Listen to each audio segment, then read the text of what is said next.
Kobiranjan Saikiয়াৰ কবিতা কলং। মন গ'লে কেতিয়াবা আত্মগোপন কৰোঁ। কাকো নোকোৱাকৈ ঘৰৰ ভিতৰতে সোমাই থাকোঁ আৰু চাই থাকোঁ। চাৰিওফালৰ খবৰৰ উত্তাপত কঙাল কবিৰ বাবেও থাকেনে কোনোবা ৰৈ? প্ৰতিদিন ৰাজনীতি, অৰ্থনীতি, সংস্কৃতিৰ খবৰৰ পলকত মই শুই থাকোঁ। খবৰ আহে, পুৰণি হৈ গুচি যায়।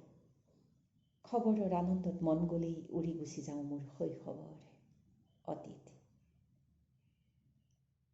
আৰু প্ৰতিদিন খবৰৰ পলকত কেতিয়াবা আহত হৈ দিক বিদিক হেৰুৱাই মই ঘূৰি ফুৰোঁ মোৰ কোঠাৰ ভিতৰত। চাৰিওফালৰ উদ্বিগ্ন খবৰ আৰু এনেকৈ নদীৰ দৰে বৈ যায় আমাৰ ভৱিষ্যত। কলম, তোমাৰ নাম।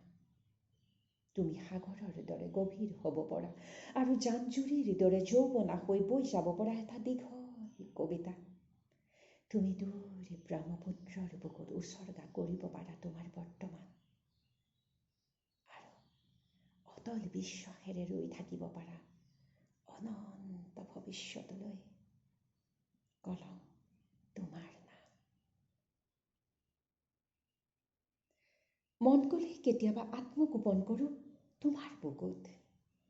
চিনাকি অচিনাকি অনেক মানুহেই লগ পাওঁ, কথা পাতোঁ।